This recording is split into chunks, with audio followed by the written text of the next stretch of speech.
Hi everyone, I guess we'll start now. I'd like to welcome everyone to this event on counterterrorism and American national security in a post-Bin Laden world. My name is Seth Canty. I'm a third-year graduate student in political science here at Duke, studying international relations and kind of more specifically focusing on issues related to terrorism. Thanks so much for coming out today, especially in the middle of exam week. We appreciate that. You've all made a great decision in doing so. We have an all-star panel here.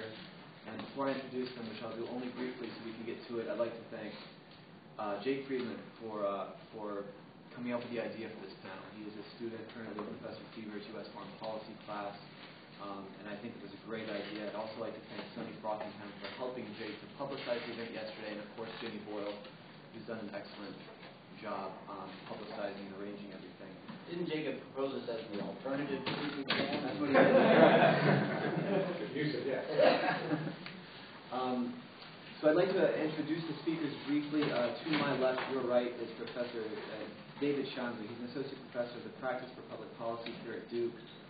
He's the director of the Triangle Center on Terrorism and Homeland Security, as well as the director for strategy and outreach for the Institute of Homeland Security Solutions, a North Carolina-based research consortium. He teaches classes here at Duke on counterterrorism strategy, counterterrorism law, and homeland security. To his left, Bruce Jentleson is a professor of public policy and political science here at Duke, where from 2000 to 2005 he served as director of the Sanford Institute for Public Policy. Most recently, he has served from 2009 until earlier this year, 2011, as a senior advisor to the U.S. State Department Policy Planning Director, Henry Slaughter. He also has the dubious distinction of having agreed to be my dissertation chair. So thank you for that, Professor Jentleson. To his left, Professor Feaver is a professor of political science and public policy here at Duke and the director of the Triangle Institute for Security Studies, also the director of Duke's program in American Grand Strategy. From 2005 to 2007, Professor Feaver was on leave as special advisor for strategic planning and institutional reform at the NSC staff at the White House. So you have an excellent panel. These are the best people you could possibly hope for. I'm going to tee up the conversation just very, very briefly so that we can get to our speakers. Everyone understands what is happening. Bin Laden has been killed. This is a huge event in U.S. foreign policy and the global war on terrorism and all of that. And I want to speak briefly about the implications of the global war on terror. The first thing is, it was a big event and reactions have been overwhelmingly positive. This isn't a big surprise. In the U.S., we've seen people rushing into the streets, both in Washington and New York, elsewhere as well. In the Muslim world, this is also the case, by and large, specifically in the Middle East. Okay, there have been demonstrations against the United States, Afghanistan, and Pakistan. For the most part, people around the world are very happy about this development. Analysts disagree, however, about the extent to which the effect of bin Laden's removal as the head of Al Qaeda, about the extent to which that will affect the threat facing the United States and the global war on terrorism more broadly. Fareed Zakaria has come out and said basically this is the end of Al Qaeda. He understands why policymakers can't say that, they need to be cautious, but for the most part this is the end of Al Qaeda in any meaningful sense of the word. Others have come out and said that's not the case at all. Richard Clark yesterday in the New York Times said, wait a minute, not so fast. Bin Laden played a largely symbolic role, not so much of an operational role in Al Qaeda, and the threat very much continues. You'll notice that in recent years, the biggest attacks have come not from Al Qaeda Central, but from the franchises. People are using this word franchise, Al Qaeda in the Arabian Peninsula, Al Qaeda in Mesopotamia, Al Qaeda in the Islamic Maghreb. So the extent to which the removal of bin Laden as the head of Al Qaeda remains a bit unclear. I think there are a couple of points that remain that are fairly clear, however. One is that there's going to be a tension between Al Qaeda wanting to prove its relevance and that desire making Al Qaeda vulnerable. So I think the initial reaction from current Al Qaeda leadership is likely to go, they will go underground, both in an attempt to protect themselves and also to assess the damage, the extent of the damage that has been done by this recent raid in Abbottabad, Pakistan. U.S. officials have said that there has been a treasure trove of intelligence retrieved, more than they expected, and it will be interesting to see how that plays out. You might expect more raids, more attacks, and that could result both from the intelligence that was collected or from the monitoring of leadership. from surveillance and other intelligence work that is also resulting perhaps indirectly from this raid in the Bottom. In terms of whether another attack is likely, I would say that unless there is something big already in the pipeline, it's fairly unlikely. Big attacks require money, training, time, the best operatives. It seems unlikely to me that Al Qaeda is going to push its timetable up just to put forth a spectacular attack. I think low-level violence is much more likely in the immediate term. Al Qaeda will certainly encourage folks to attack U.S. interests, perhaps both at home and abroad. So with that, just briefly, I'd like to pass it over to David Schanzer. Okay. Let me follow up on some of those themes. I think the bulk of the analysis that we've been seeing in the last 3 days has been Al Qaeda is not gone, listen to Osama bin Laden was not operational, therefore his removal doesn't affect the operational capabilities of Al Qaeda, that the threat continues to be potent. We should all be fearful of a new wave of attacks and reprisals. And frankly, I guess if the spectrum is between Fareed Zakaria and Dick Clark, I'm with Fareed Zakaria.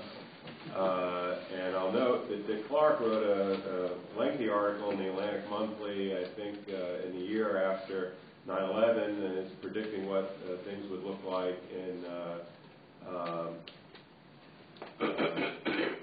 2006, 5 years later. And, a series of deadly attacks causing a global trauma, bringing in big powers, and Al Qaeda was going to do that. All that was wrong, dead wrong. Nonetheless, being wrong. Or brilliantly avoided, one of those. Pardon? Or brilliantly avoided, yes. Yes, we'll get to that. You obviously don't get penalized for being dead wrong. You can still get on the New York Times op-ed page, but and I think the point really to be made is not to just look at what happened on Sunday in isolation, but to look at the fact that this has been a 10-year-long degradation of Al Qaeda, and this is yet another point in that continuum. Terrorist groups do not last forever. We tend to worry because the Al Qaeda, the 9/11 attack was so magnificent that it's an entity of enduring magnitude, enduring capability, and it's just not true for any terrorist group. Yes, some of them can last for decades, but they all have a cycle. They have reasons why terrorist groups die out, and Al Qaeda has been degrading for some time. The first point in its degradation, ironically, was 9/11. 9/11, of course, was an incredible tactical success, but it was a strategic disaster. Al Qaeda, bin Laden thought that U.S. was a sleeping tiger, that it was going to crumple and fold up its interests, leave the Middle East in response to a massive attack. And of course, he was absolutely wrong strategically, and that has led to the state that it is in now.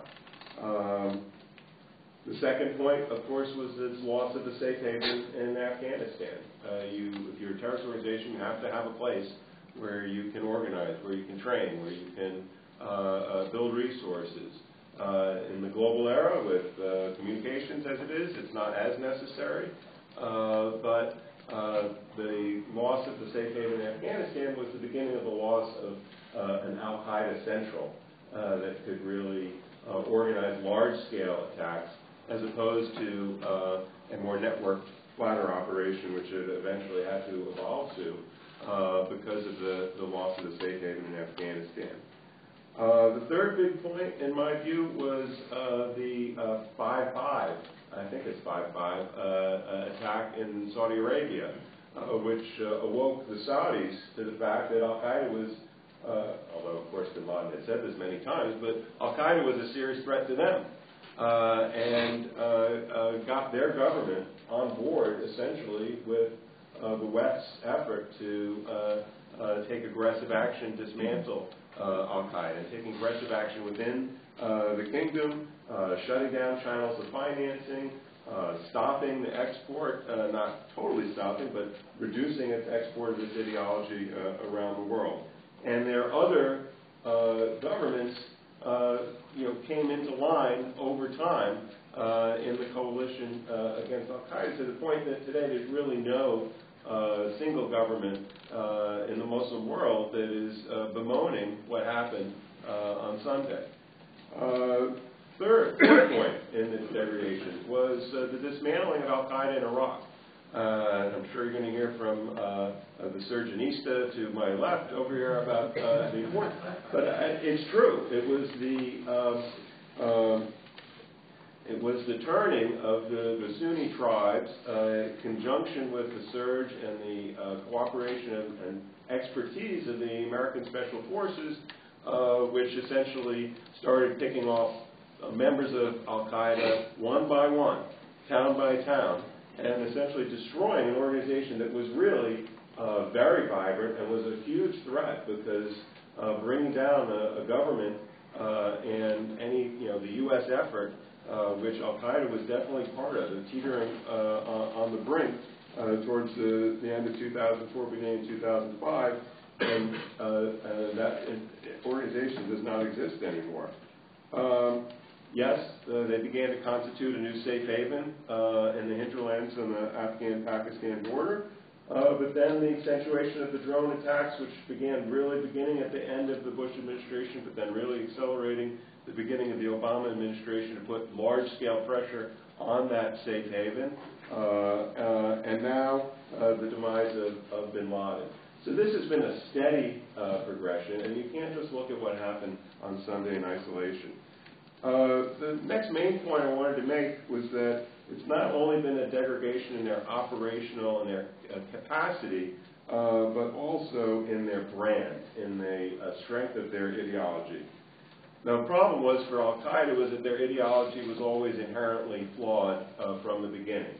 It was not an ideology that offered any sort of prospect for a brighter future, that had an internal inherent appeal to all but a small sliver of people. Now, a small sliver of people can do a lot of damage, but it was not an ideology that had a popular appeal, because it was about death. It was not about a vision for how to integrate into the modern world, but indeed a projection of the modern world. A very hard sell, and the seeds of its own demise are within that ideology. Indeed, bin Laden's popularity after 9/11, as he continued to pursue this ideology, leading to the death of many thousands of Muslims around the globe, and his takfiri ideology, where he afforded to himself the authority to say who was a good Muslim and who wasn't, something he had no inherent authority to do within the laws and traditions of Islam, continued the slide of unpopularity, and of course the attack by Zarqawi in the hotel in Jordan was another turning point, which is, again, bringing home the idea that bin Laden was killing many Muslims. Third point in this degradation of the ideology was the abandonment of the jihadi clerics themselves, who came out really, again, in the 2006, 2007, 2008 period, saying that bin Laden had no right, that it was against Islam, and these are jihadi clerics who had issued fatwas earlier saying that bin Laden was discredited and did not have the authority and was against Islam to do many of the things that he was doing. Of course, the Arab Spring, while the instability and foment is always an opportunity for terrorist organizations to take advantage of, and the weakening of governments, and I'm sure my colleagues are going to talk about that. But to me, another blow at Al Qaeda's ideology. What was it that young Muslims throughout the Middle East and North Africa wanted? They wanted jobs. They wanted a voice in how they were going to be governed. They wanted to participate, and they wanted a brighter future. It was not an anti-Western movement, and they were certainly not calling for to be placed under 7th century Islamic theocratic rule. That's not why people were flooding into Tahrir Square. And so it's a total repudiation by the youth bulge within the Muslim world of the Al Qaeda ideology itself. And now I think finally the circumstances of bin Laden's death will add to the degradation of the ideology and somehow the mythology of bin Laden. This was not an individual who was sacrificing his personal comfort and safety by roaming through the mountains of the Afghan-Pakistan border. But instead, it cost about $500,000 to do the 9/11 attack, but instead of funding 2 new 9/11 attacks, he decided to build a large compound in the suburbs of Pakistan, essentially for his own protection and his own, of him and his immediate family. So bin Laden apparently was interested in martyrdom for everybody but himself and some of his wife and children. I think ultimately that's going to hurt his historic brand and appeal, even in his martyrdom, which he said he desired, but in practice he was trying to avoid as long as possible.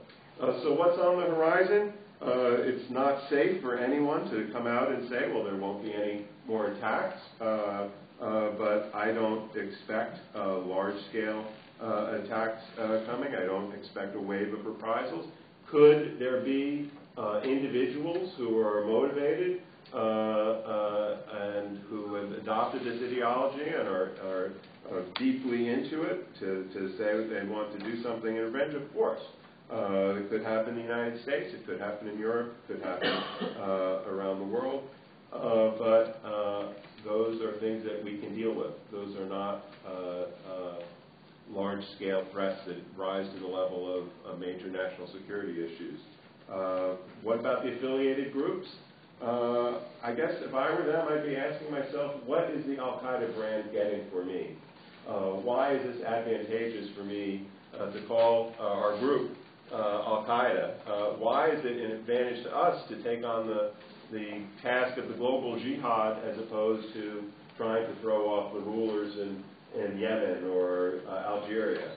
I would expect that they might move away from branding themselves in this way and focus more on their own domestic concerns. I think that's a summary. That's about all I wanted to say, and I'm going to pass it on to Bruce and Peter. Good. So every one of us has our own personal recollection of 9/11. Mine was actually being here, since that I was then the director of the Sanford Institute, and being in a meeting downstairs, I think working on some review of our graduate program, and one of the staff people coming in and saying, plane just hit the World Trade Center, and I was sort of saying, well, we really got some important business here to take care of this meeting. And he comes back in a few minutes later and says, no, like 2 planes, both towers. And it was, well, maybe something really is going on out there. That day, we very quickly, and this is the pre-Facebook, pre-Twitter age, we sent word around campus, and about 4 o'clock in the afternoon down at the Fleischman Commons, myself and 3 or 4 other faculty just had an open panel for people. And people, the place was full. Word spread really quickly. And our goal in that panel was not to provide answers, but was to provide some perspective, some sort of framework, the best you could, at that moment. And what I remember from that day was the looks on everybody's face, which was fear and shock and uncertainty. The sense that this was very different, whether it was our students or ourselves as faculty or whatever. And it was a very profound moment. And I think that while I agree with what both my colleagues have said, and what we've seen, I think, the last couple of days is the capture and killing of bin Laden at a deeply emotional, social, psychological level.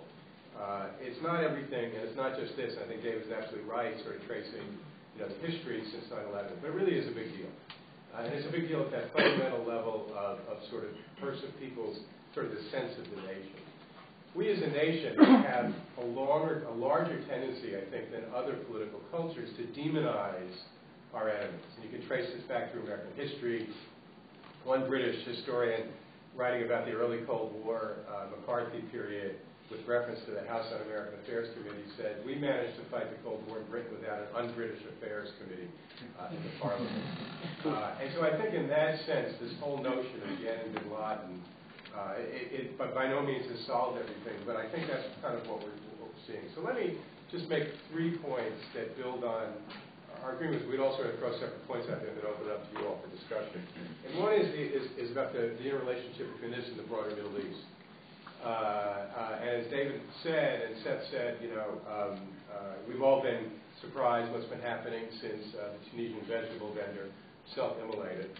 I actually will plug my colleague Bob Leiwise, who has Duke magazine, and asked me to write a piece. We'll be out in the next edition of Duke magazine, sort of just looking at sort of these notions of the Arab Spring, trying to provide a framework there. And there have been a lot said that this was an alternative narrative developing in the Arab world, but how you create political change in ways that were very different than the jihadist narrative. And frankly, were strikingly anti-regime and not anti-American. Doesn't mean it'll stay that way. But if you look at the relationship with Egypt, and even some of the ups and downs of the Obama administration decision-making, it did not become anti-American. And there was the beginning of this alternative narrative. And this all was in play while many of the other aspects that David and Seth were talking about of terrorism were kind of beginning to run their own course. Part of what happened, I think, is what I've sort of been calling the Wizard of Oz effect. Remember that scene, The Wizard of Oz, where Dorothy and Toto pull back the curtain and see the great and powerful Oz is just this sort of little guy, not very powerful. I think that's really part of what happened, and that's why one of the reasons it spread from country to country. That when the Tunisians brought down their dictator, Egyptians in some ways said to themselves a couple things. One is, well, we can do it too. And secondly is, well, we really should do it because we are the greatest, the oldest Arab civilization. And you've seen this spread from country to country. Syria even now, and actually Seth can talk a lot about Syria because he spent the summer there studying Arabic and was really on the ground in Syria last year. So we've had this profound effect. The only thing we're certain about it is uncertainty. I don't think any of these countries will have a stable political system for a number of years. They will not all be democracies as we define democracies. And moreover, democracy doesn't spring forward like Athena with Zeus's head. And so there's going to be a lot of uncertainty mixed in with a lot of these other factors. From a U.S. perspective, I think there's a couple of real policy implications that were, in train before the capture and killing bin Laden. One was sort of the old straddle that we were trying to do between siding with governments that were very repressive in the name of our security and counterterrorism interests had been getting harder and harder to do. While I was still working in the Obama administration last fall, some of us at least were beginning to get concerned about the Egyptian election when Mubarak didn't take his usual 60%, but sort of took 95%, and really wondering that and a bunch of other factors. I think what this has done is it's not about sort of ideals versus interests or democracy purism, but it's made that straddle a lot more complicated and a lot less tenable in American foreign policy. We had this expression for many years. He may be an SOB, but he's our SOB. And on the other side, sort of the notion of those who make peaceful change impossible make violent change inevitable. In that context, I think there are two sets of choices I just want to put on the table that are going to be really hard. One is our alliances are in transition. If you look at what's happening among the Saudis and the other monarchies in the Persian Gulf, they're not particularly happy with us. And frankly, we're not as convinced that their interests are totally our interests as much as before. We still have shared interests. There's some shared concerns about Iran. But in my own view, I think those countries are trying to do blame it all on Iran when a lot is about their own domestic dynamics. And I think that these alliances will be in transition. I'm not saying the relationships are going to break up, but they are going to be recalibrated in some fundamental ways going forward. And the other part is how we deal with political Islam. My own view is in the Cold War, and if you've taken my courses know we've talked a lot about this, that the mistakes we made in the Third World, in part, often came to the notion of seeing every movement that was nationalist or pushing for political change as part of the Soviet world. That led to, in my view, some of our major mistakes, whether it's Vietnam or dictators in Africa like Mobutu or many in Latin America and the like. Political Islam is here to stay. It will take different forms and different dynamics in different countries in the Arab world. And the challenge for us is going to be how to differentiate between those forms that are antithetical to our values and interests and those forms that might not be our first choice, but we can coexist with, we can even cooperate with over time. And I think that that's really the context. I think the death of bin Laden is going to make that hopefully a little, I don't want to say easier, but in some ways a little easier, I think, strategically. Secondly, to get out of the Middle East is to put this in a global perspective. Again, just a couple points on the table. When 9/11 happened, we had the pre-9/11 agenda. You know, we all went to bed on September 10th. There were a whole bunch of issues on the agenda that went back to, if you will, 11/9/89 and the fall of the Berlin Wall and the beginning and the end of the Cold War.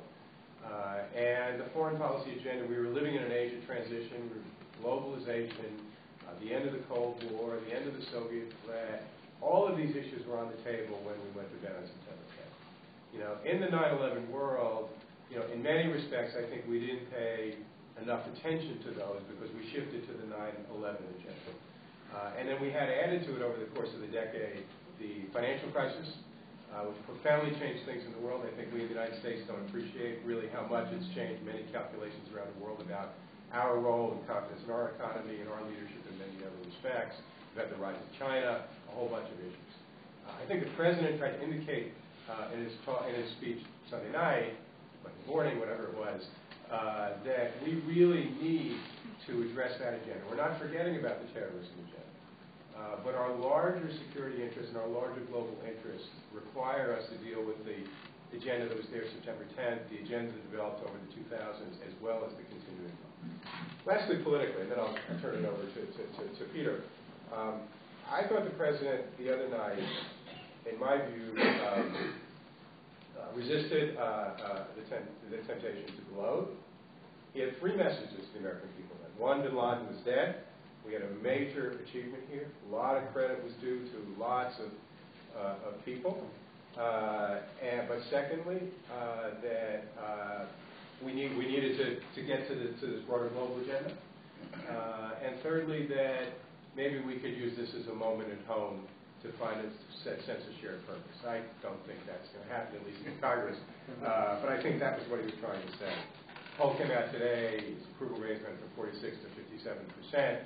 You know, that's the weather report, folks, not climate change. It's, you know, as you know, President Bush 41 found out after the Gulf War and the fall of the Berlin Wall. It doesn't mean you get reelected. But I think it did demonstrate, and Peter may have a different view of this, you know, the notions that this president took a tough decision, ran a policy process, extraordinary that this kept quiet, right? I mean, amazing that there were no leaks anywhere, including at that White House Correspondents' Dinner, which was business as usual.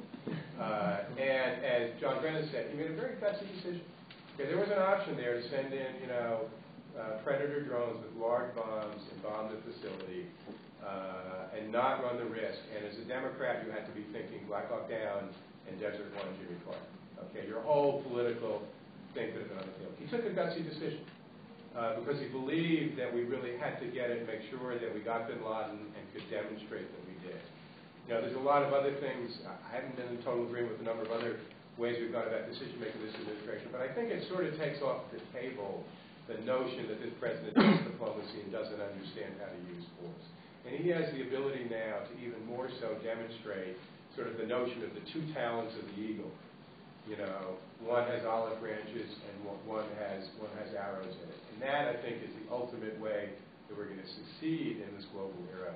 And I think that President Obama established something the other night that doesn't take away from a whole lot of other issues people still need to deal with, criticize, debate. But I think it was a fundamental turning point in where he stands and how people view him, you know, as commander-in-chief and as leader of the country's foreign policy. Great. So the way we divided up the assignments here was that I was to focus on the domestic political implications, much of which Bruce anticipated, and I agree with it. So I have 5 points. The first is Bruce's last point, which is this was the signal achievement of the Obama administration and of President Obama himself in the national security foreign policy arena. This was him pressing the this is why he did it, but it had the effect of pressing the reset button on the way his presidency is viewed with him as commander-in-chief.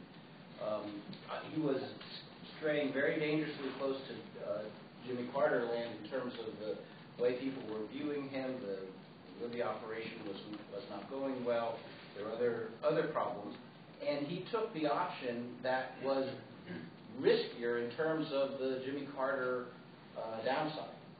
And I got to believe that in the sit room when the helicopter went down, it flashed over a lot of people's minds, not Black Hawk Down, but rather Desert One, that we just took the bet that we could pull this off, and it went south. Of course, it didn't go south. It worked out well, and it had produced the results that they could avoid a nuclear controversy, at least in the United States. In the Arab world already, they're promulgating the lie that they didn't get bin Laden. But if they had done what Gates had recommended, which was just a massive JDAM strike, they would have assuredly killed everybody in that compound, and we wouldn't have known who was in that compound. And the president took a very bold decision, overruled his primary national security or military policy advisor, and he gets credit for it. And I think that it worked out well. So it's a presidential reset. And you see it in the 9 to 11 points, depending on the poll, bounce in overall public approval of the president, but then higher numbers on all of the foreign policies, subsidiary things. So handling of foreign policy, handling of the war on terror, handling of Afghanistan. Every single one of those went up by more than 11 points. So this was a presidential reset. Second point is I think it marked a national security team reshuffle, which of course has been going on anyway, but this is the end of the Gates era. The president overruled Gates to intervene in Libya, and he overruled Gates again on this decision, and the baton is being handed to Panetta anyway, but I think it was more than symbolic that Panetta's was running the show, and Gates was watching the show. And this is not a criticism of Gates. It's just, I think, a marking of a new era in terms of the national security team. It also confirms my own little conspiracy theory query, which is the disappearance of the vice president. And I've been observing this a number of times on previous foreign policy decisions. Over the last 3 or 4 months, he's almost totally disappeared. And the only description of his role in the TikToks that I've read was that he was fingering the rosary beads in the sit room. There's nothing wrong with that, but I got to believe that the vice president was hoping for more. So that's a mystery to me, because the vice president, of course, the reason he was on the ticket was for his national security, foreign policy background. He's supposed to play a major role on these kinds of moments, and it's good that he hasn't. That's the second point, a reshuffle. The third point echoes another one of Bruce's, which is that it's a fleeting moment of bipartisan kumbaya. And there's no question that the administration would like to extend that moment if possible. They want to capture the magic of 2008 when he was a credible figure, transcending partisan divides, perhaps, and someone who could appeal, and certainly ran in 2008 as someone who could appeal that. That's largely been lost, and he would love to have that again. I know that he invited former President Bush to be at Ground Zero, whatever is the ceremony that they're having this week. Former President Bush is not going, though, so I think that indicates in part that the moment may be lost. I think the administration has to do more if they want that kumbaya moment to linger. They have to do more because they've done a lot of self-inflicted wounds more recently that have caused problems. So the most dramatic example, of course, is the shabby treatment of Representative Ryan. Remember, they invited him to come to the president's speech on the budget, had him sit in the front row, and then gave perhaps one of the most partisan speeches that the president's given as president. So the Republicans are not going to be eagerly rushing into the Kumbaya embrace, but there is a fleeting moment. I think the Americans as a whole would like to recapture some of that. The fourth point in this is that there's a hardening of the underlying debates, which means that the overall rally that the president's enjoying right now is likely to be short-lived.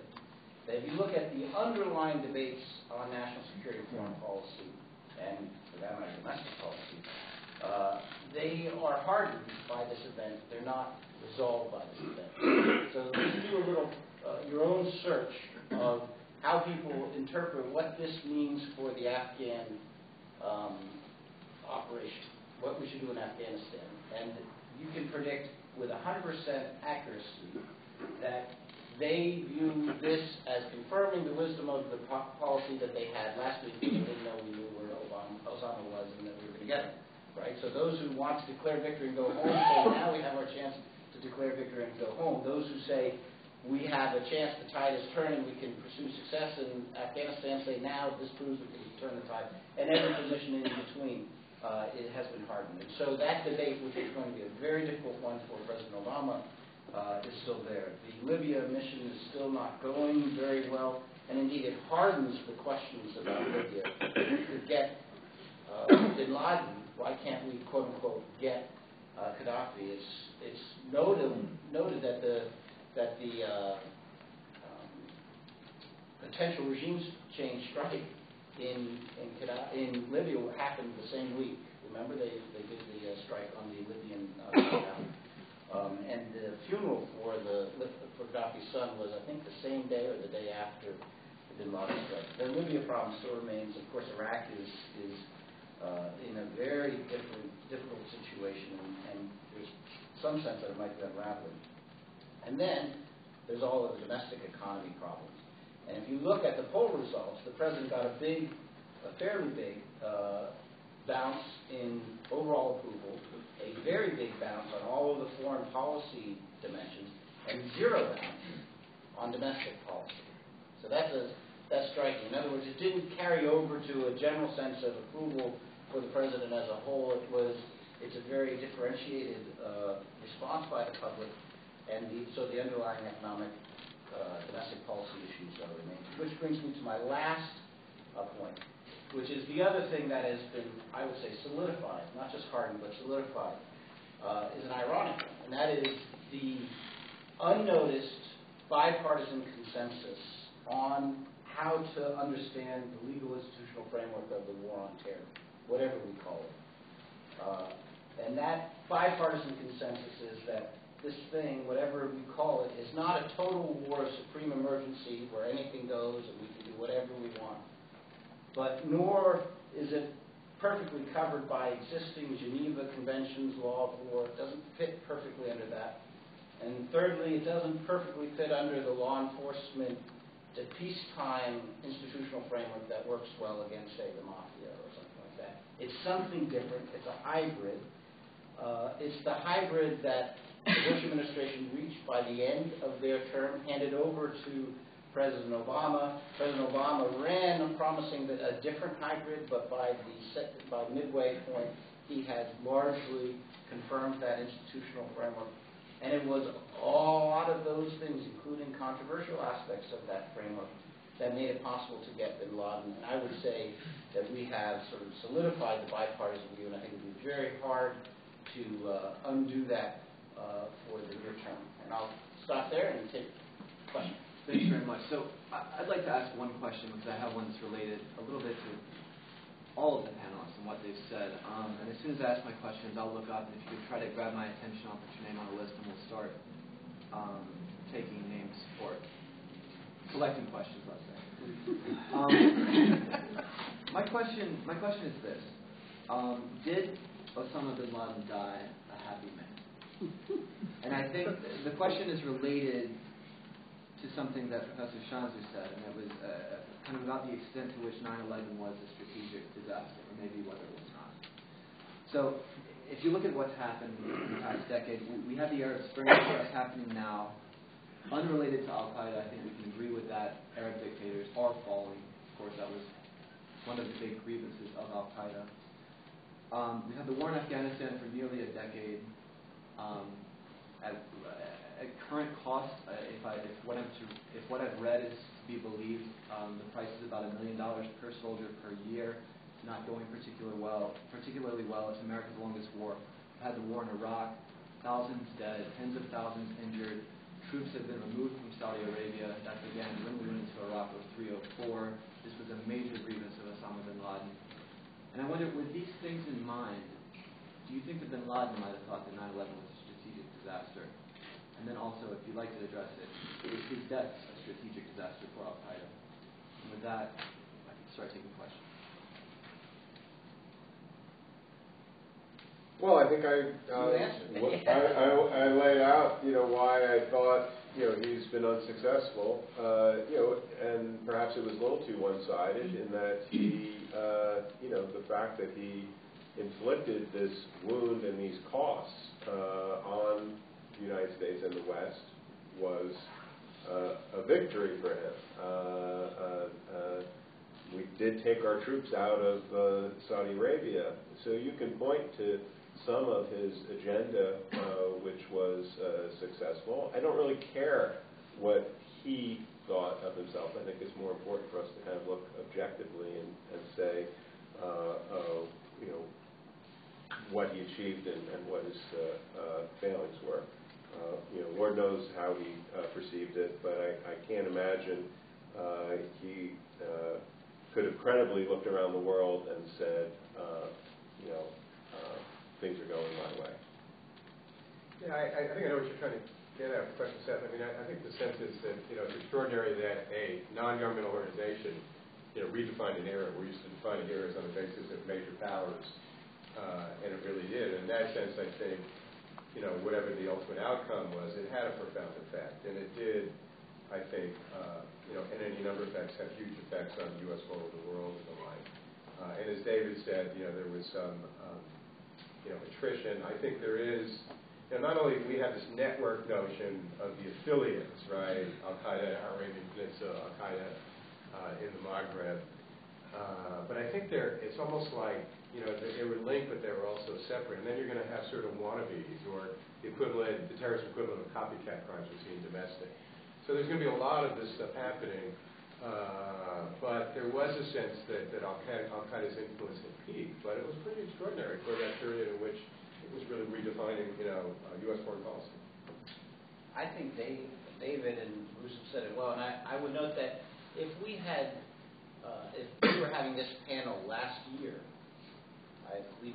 the results might have been more ambivalent, but I think the Arab Spring, in some ways, may be the more important geopolitical event of the last several months. I mean, as important as it was to get bin Laden, but if for the larger debate that's going on, or conflict, or whatever you want to call it, struggle against violent extremism, for that, the Arab Spring is a more consequential moment than the death of bin Laden.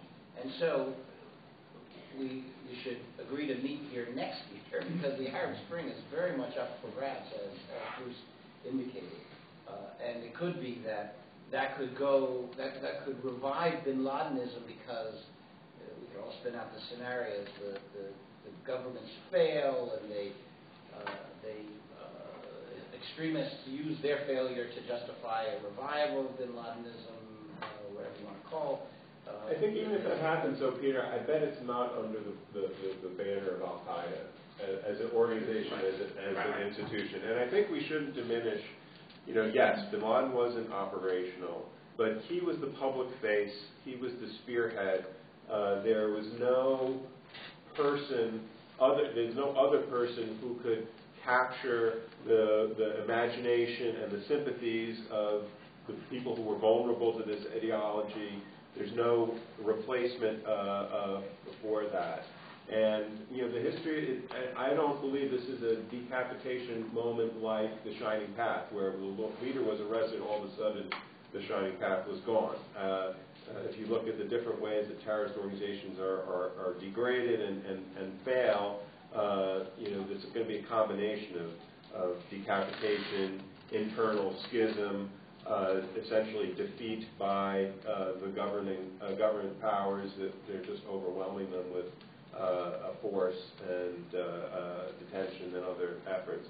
So I don't think it's a decapitation moment, but I don't think we should discount that removing him as a leader of this movement is very significant. Great, thank you. The first question is from Professor Mary Cook. Thank you very much for a terrific panel that really gives us a wide array of views. In view of the place where bin Laden was discovered, not only Pakistan but also the closeness to a military compound, can you talk a little bit about the implications for the U.S. relationship with Pakistan? Sure. There were hearings on the Hill yesterday that were, all over that issue. I mean, there's basically two possible explanations. One is they didn't know. You can really wonder, gosh, what kind of intelligence agency wouldn't know? And secondly, if they didn't know, they didn't tell us. So I'm not sure either one is particularly good for the relationship. I think that, I don't think that a sort of, cutting off your nose to spite your face makes sense in U.S. relations with Pakistan, just to say we're mad and we're cutting off all aid in relations. But I do think that we have to change the dynamic, and I think this was one of the problems in places like Yemen, where in some respects they really felt they had leverage in the relationship. For our own security reasons and frankly for our own domestic politics, we really needed to give them money and support and training and everything to try to help us, get bin Laden and a variety of other counterterrorism objectives. I think the president, WikiLeaks demonstrates that the president of Yemen sort of thought he had the same sort of deal as well. And it's really important for the U.S. to understand that when we put ourselves in a position in some ways that these countries' security is arguably more important to us than it is to them, we're not going to have leverage and there's no accountability and we're less likely to achieve our objectives. So to recalibrate a lot of these relationships, including the ones with countries like Egypt and Yemen, in ways that are, that understand that it's in our interest to get cooperation, but to shift this leverage, and to reclaim it in ways and to have greater accountability. I think it's really important. I think this gives us a moment right now to do it with Pakistan and not to basically sort of say we're going to go over there and we're going to try to encourage them to do this or that, and then when we leave they don't do it and we don't hold them accountable, we don't condition the aid, or we don't have other sort of countermeasures. I think that really hurt our interests, and I think that as many leaders around the world would see us, and I think this administration did some of this, and I think the Bush administration did some of this too. I think it really hurts our own sense that you really understand how to use leverage and power. I would just add one quick point, is that I think it intensifies the dilemma that President Obama faces on Afghanistan, because the easy exit from Afghanistan depends on Pakistan doing more and in a more responsible way. And of course, this raises questions about just how much can they do, or how responsible would they be. Just a quick footnote is that I just think it demonstrates, you mentioned our relations with Pakistan, and I think the implications was with the Pakistani government. But and I think it's important for students to recognize, and for people in general who are, quote, angry, is that we're talking about a very frail institutional framework there, and I think this exposes that, where you have an incredibly weak civilian government, which is now nominally in power, and you have both the military and intelligence service, which have a great deal of independence, and even within them, perhaps, I don't want to say rogue elements, but elements that are not fully in sync with each other, and that compounds the difficulty, I think, of developing diplomatic relationships and exercising leverage in the way that Bruce was talking about, is that we're not talking about a single entity that is, quote, Pakistan, but we have a very fractionated place that's very difficult to control in harmony. Great, thanks. We have about 5 questions for the next 10 minutes. So I had the same question. You did? All right. That was your question. That was your question. I have a different one. I'm trying, which is, Peter, you said that Panetta's stock clearly goes up as a consequence of this as he's moving into the position as Secretary of Defense. If the media reports I see are correct, part of the reason he was picked there is he also is a tough budget guy and is going to have the necessary role to play and experience to try to manage the Defense Department's budget. Is this really going to change, in a substantive way, his ability to deal with that question? No. So I think it raises his stock with President Obama, but it doesn't necessarily raise his stock with hawks who want to keep defense spending at a certain level, or members of Congress who want to keep it at a certain level for whatever reason. And so I guess that's if there was a bumper sticker for my talk, it would be that this event ironically hardens all of the underlying problems that the president had in national security foreign policy, not because it made them worse, but because now we can focus on them. So I think the defense cuts that Panetta may be tasked with delivering are going to be very, very painful. So you guys spoke possibly about the role of liberal uprising stuff, but the thing that kind of nerves is the drop rate. Do you think it's accurate to say that while the cities are becoming more liberal, the agricultural people are still remaining steadfastly conservative, and does this make you nervous at all? Yeah, I think there's a good point there, which is that there is a difference, as in all societies, between urban and rural. I mean, in our country too, it tends to be more conservative in rural areas. In Iran, the protest against the election was more urban, but there were some rural elements. And in Egypt, I think the same. But I wouldn't bifurcate it at all. The process. I mean, what I'm trying to say about political Islam is this is a continuum, not a dichotomy. Even in the Muslim Brotherhood in Egypt now, you see many different elements at work. And so, there's going to be politics and contestation. Some of the, there's splits within the Muslim. It gets, people that really, have been looking at this for a long time, are not of the view that the Muslim Brotherhood is in a single position, and if it plays a role in politics, everything, goes against American interests or the treaty with Israel or anything. So I think one of the interesting things to really look at is to understand you've got a spectrum out here in the Arab world. And my point about political Islam is here to stay, I think, is the sense that in every country is going to be a political player.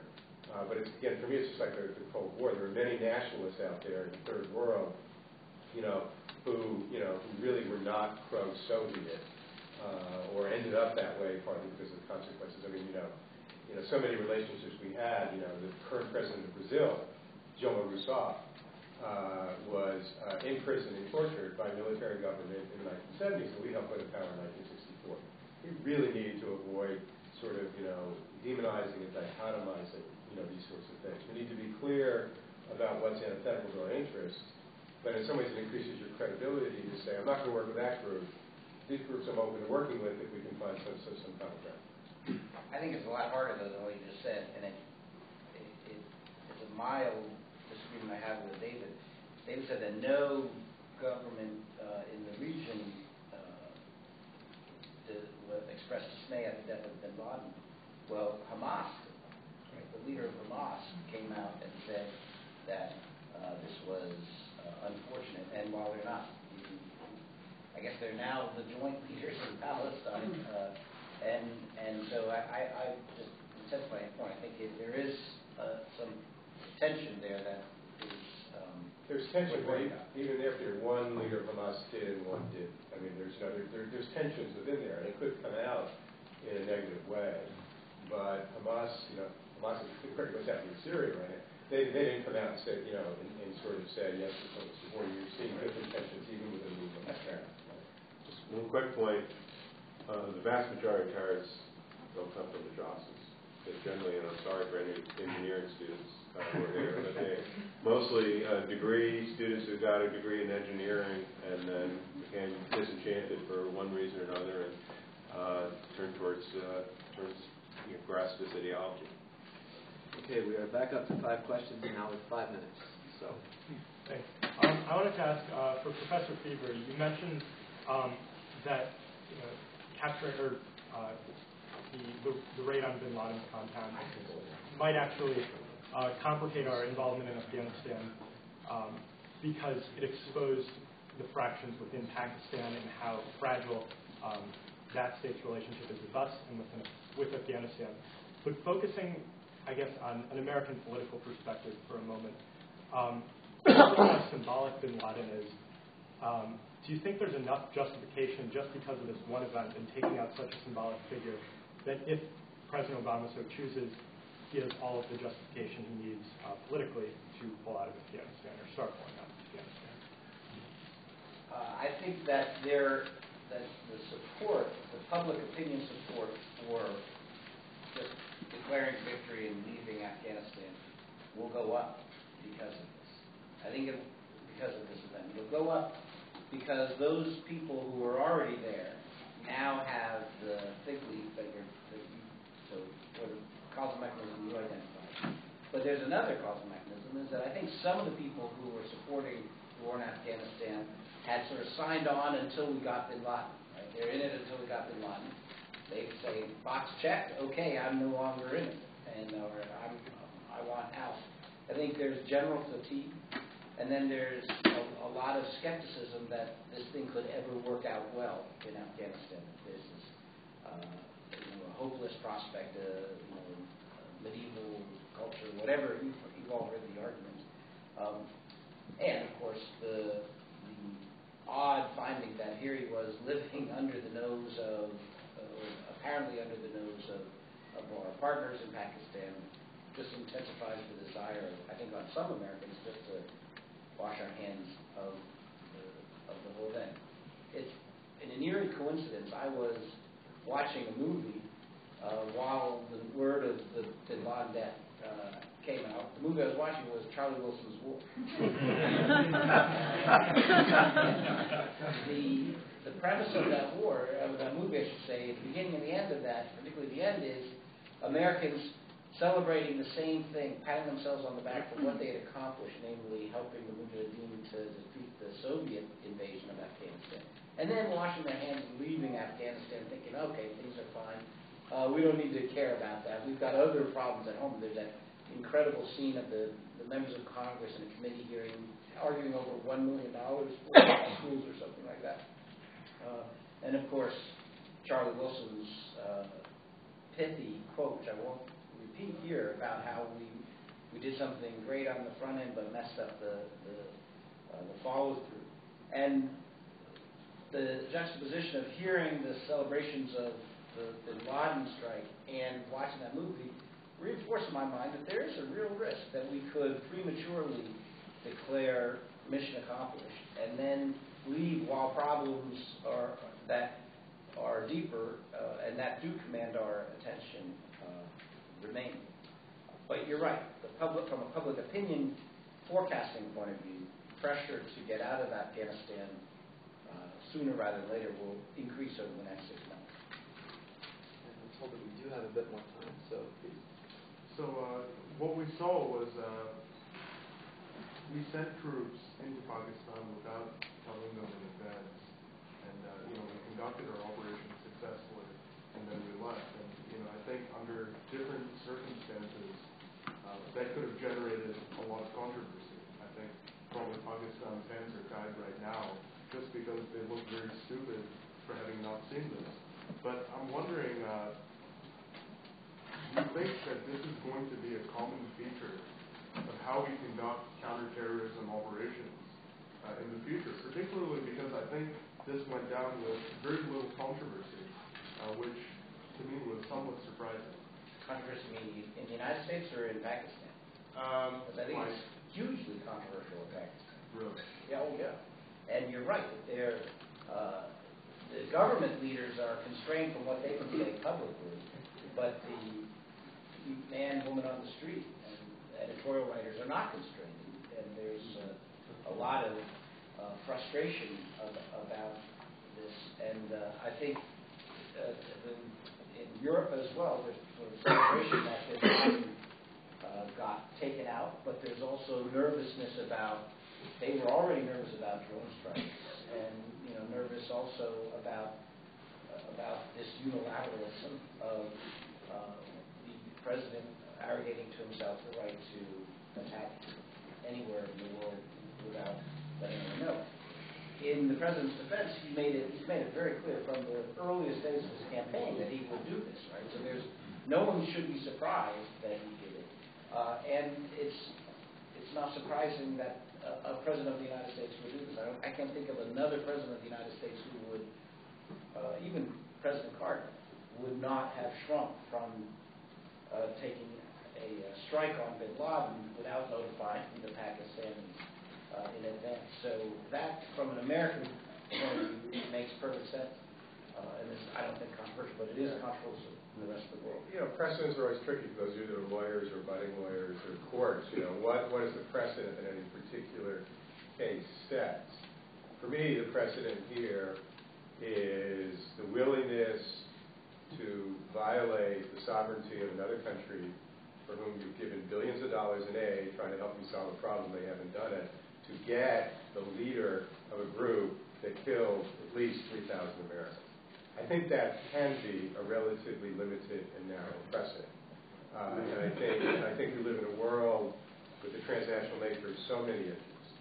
If there's a pandemic that breaks out in the country and the country's not willing to share information on it, what are the responsibilities they have vis-a-vis the sovereignty? Not so much if you go militarily, but this is the question of the 21st century: the rights and responsibilities of sovereignty. So I think that President Obama, it's very important that the United States demonstrate that we see this as a very limited precedent, not the thin end of the way. Because if you go to the other side and say, well, anytime you do something, it creates an open-ended precedent, then there's not much you can do in life generally. So that's the way I see it. I think that's how we're going to stick to it. Maybe it's a limited precedent, but it's not a zero precedent. So Al-Awlaki, who is the imam in Yemen, who is responsible, quote-unquote, responsible for less or fewer deaths than Bin Laden, I would ask my friend from the Obama administration, surely if President Obama had a clear bead on him, he would do so, he would act without notifying the Yemen government, wouldn't he? Don't you think? Good question. I can't answer that. Not because I know him, can't. I don't know the answer. Or that, I think there maybe a good question. Our distrust of the Yemenis is not as severe as what was happening in Pakistan. Salah is gone. Well, in the current situation, right? Yeah. He's on his way out. On his way. Because the drone attacks at this point were with the permission of the government. Right. Now, I know you're posing. I don't know the answer to that. And it would pose one of those that when you go, then of course there's the other ways of accomplishing that objective that don't involve Navy SEALs coming in helicopters. One of those cigars that Fidel Castro didn't quite get or something. Okay, well, it seems like one of the main grievances of Al Qaeda has been this, basically puppet regimes in Muslim countries. And I know Bin Laden talked about that a lot throughout his rhetoric, and kind of these so-called puppet regimes with this change in the Arab Spring, and things are changing a lot. Did you see this as potentially, taking violent extremism and perhaps having the opportunity to evolve from violence and taking that ideology but transitioning it into more of a legitimate system and way of working with the politics of these particular countries? I mean, especially thinking about Yemen, where you do have AQAP, and perhaps they have the opportunity to become legitimate. Or do you think that's possible, and do you think they would do that? Again, not under the banner of Al Qaeda, but. The puppet regimes, I don't think that's a helpful way to think about it. The only puppet regime we know about, and it wasn't even a puppet regime, the great deal was the Taliban that gave safe haven to Al Qaeda, prior to 9/11. No, Bin Laden's definition of it. Yeah, but it was never. We didn't see it happen. I mean, the notion that you're going to have. Well, Saudi, he claimed Saudi Arabia was American puppet regime, and other side. I don't know that AQAP will ever stop being AQAP, a violent terrorist group. But again, I think what you see in Yemen is a couple things. One, in many respects, the relationship with Salah was making the terrorist threat. In some ways it was helping us. He gave us some rights to do things. In some ways it was making it worse, including the ways he was diverting some of the resources we were giving him to his own battles. And there are many conflicts in Yemen now. There's tribal. There's South versus North. There are many forms of political Islam. And my way of thinking is the best way to deal with AQAP is that have a system in which you can focus on that as a problem, but you also allow for a degree of democracy that gives legitimacy to groups, including other political Islam groups. I think with that we're going to close the panel. But if anyone else has questions,